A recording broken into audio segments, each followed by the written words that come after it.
It's Psalm 91, and it happens to be written by Moses. What is interesting about the Psalms, you read them, but it's easy to forget that each one of these Psalms, every one of them, was put to music. It was all music. So we start at Psalm 91, verse 1. And he says there, "He that dwells in the secret place of the Most High shall abide under the shadow of the Almighty." It's like, well, that sounds good, but what does it mean? Well, the secret place of the Most High, we all have a secret place of the Most High. We have a place there in Jesus Christ no one can get into, nobody knows, just us. That's the place that God has prepared for us, Jesus.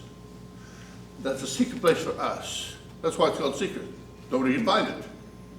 Once you're there, nobody can find it. The secret place of the Most High is under the shadow of the Almighty. What does that mean? Well, that's not close to. That's right on top of you. Because when you stand in the sunlight, the shadow will appear around you someplace, next to you.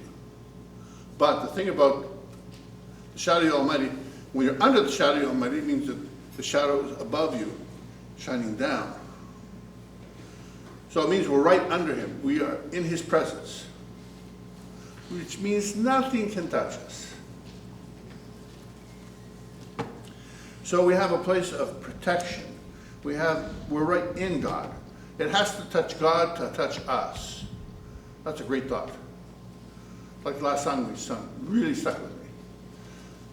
He reigns in heaven above, with the power and love. Our God is an awesome God. Yes. Verse 2, "I will say of the Lord, he is my refuge and my fortress. My God, in him will I trust." He's my refuge. It's a place to hide. A refuge is always a place to go to get away from whoever's chasing you. It's a refuge. In fact, there were cities of refuge in the Old Testament, where if a man killed somebody accidentally, and it was an accident, they could live there till the death of the high priest, and then they could go back to their own property and not be killed. But if they stepped out of the city of refuge, they could be killed, and whoever killed them would be held responsible. They were kind of a more bloodthirsty group back then. But anyways, I will say of the Lord, he is my refuge and my fortress. Now, fortress is completely different than a refuge. A refuge is a place you can hide. You can do that in a root cellar. But your fortress is fortified. Now, back then, a fortress usually meant that it had stone walls. Sometimes they were brick, but it really didn't matter. They were thick. So you really couldn't get through them. You weren't going to dig through them. They didn't have cannons back then, so you weren't going to blow your way through them. You had to go through the gate. So he is my refuge and my fortress. Then he says, my God, in him will I trust. This is a sense of God that most people don't have. He's my God. That is, I'm trusting him for everything I can't do. I'm trusting him for everything I don't know. I'm trusting him with everything I can't control. My God, in him will I trust. Why do I trust him? Because he can take care of everything I can't take care of. Makes perfect sense. Surely he will deliver thee from the snare of the fowler and from the noisome pestilence. The snare of the fowler. Well, back then, it depended on the size of the bird, I suppose, but they used snares mostly to catch birds. Why do they catch birds? They wanted to eat bird. That's what you caught a bird for. And they do it with a snare. The snare is usually like a piece of wire or something. They step in it. As soon as they move the leg, you tighten up. So bird wasn't going anywhere. They didn't have guns, not like today. An arrow, I suppose, but if you missed them, you lost an arrow. Arrows had value. So they used snares. Snare of the fowler. Surely he shall deliver thee from the snare of the fowler and from the noisome pestilence. That's kind of interesting. What's a noisome pestilence? First of all, what's a pestilence? A pestilence is basically like a plague. A noisome pestilence is one where there's a lot of noise about it. Now, there's a lot of noise these days about COVID. And I guess you could call that a noisome pestilence. Because just because there's a lot of noise, it doesn't mean anything. The noise is there and created to scare you. And if you look at most of the techniques used by the government, it's to scare people into taking a shot. I'm not saying anything about whether it works or not. I'm just saying about the fact fear is always about getting control. You use fear to control people. It says, he will deliver you from the snare of the fowler and from the noisome pestilence. All the noise that goes around it, he saves you from that, and he saves you from the plague as well. Verse 4, he will cover thee with his feathers, and under his wings thou shalt trust. His truth shall be thy shield and buckler. That's kind of a mouthful. He shall cover thee with his feathers. Well, he's obviously using an analogy here, because I've never seen any allusion in the rest of the Bible to God having feathers. But he's taking a picture here of something like a goose, or a duck that sits on the eggs and nurtures them, keeps them warm so that they can hatch. He'll cover thee with his feathers, and under his wings shalt thou trust. Why? Because that's how he bears up. He bears up himself, he bears us up. His truth shall be thy shield and buckler. A buckler basically is another name for a shield, different type of shield.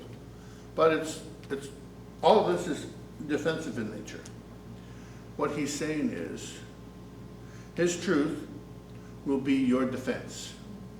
You don't need an offense, you need an offense. You have a defense, which works more than well enough. His shield and buckler, which is his truth, is your defense. You can stand in the truth of God. The enemy wants you to lie or to believe lies, but in fact, at the end of the day, our trust is in God's truth, because he protects us with the truth. Sometimes it's not easy to swallow the truth, but he protects us with it. Verse 5, thou shalt not be afraid for the terror by night, nor for the arrow that flieth by day. So you think, the terror by night. This isn't just about night and day. What he is talking about is in any 24-hour period, and on any particular day. There's night and there's day.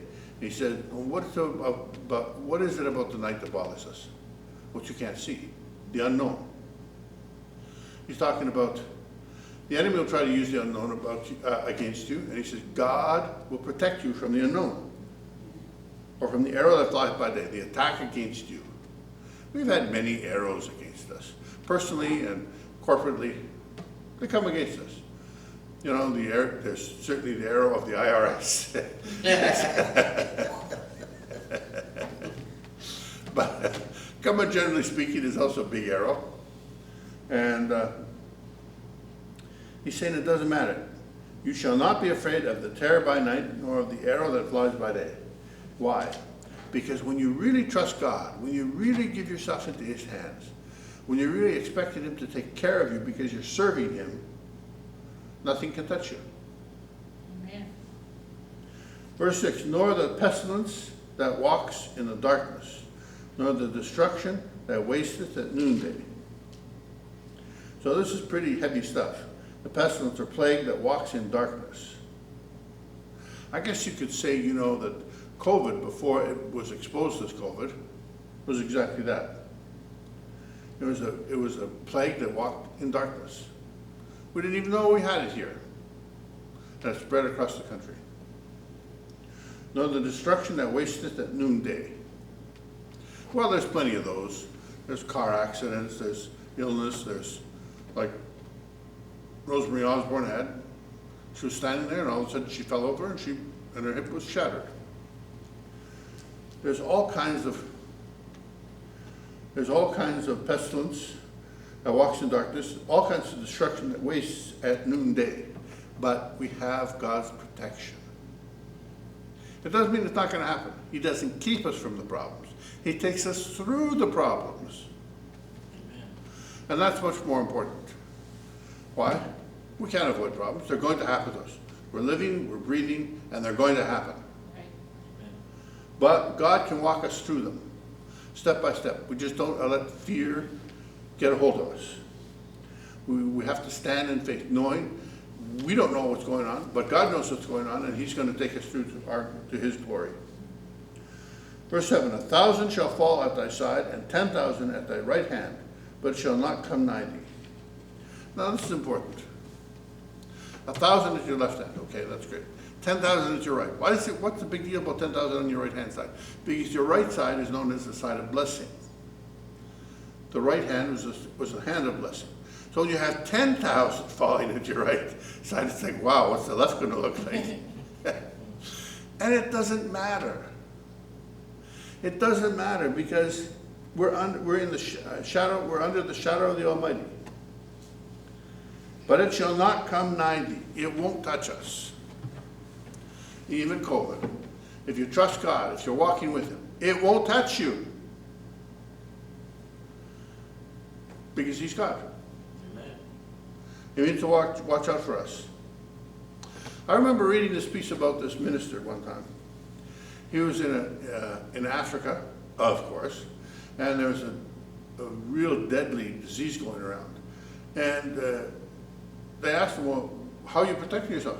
And the guy said, I'm not. And then he went over to someone who was already dead, and there's some foam on his mouth, and he wiped it with his finger, and he put it in his mouth. He says, I don't worry about it. Oh. Wow. Now that's the trust of God. Never got sick. Now I personally wouldn't advise that. Yeah. And I wouldn't be ready to try that anytime soon.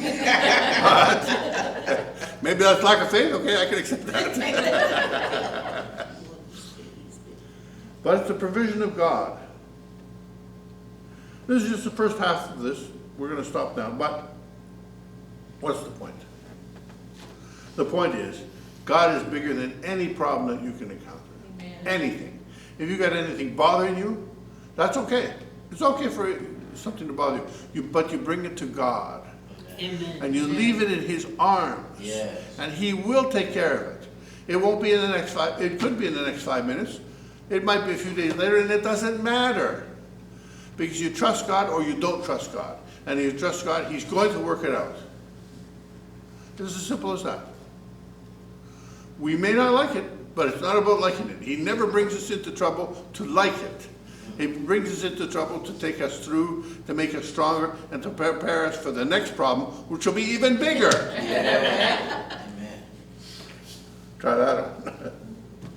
That's the goodness of God. He wants us stronger.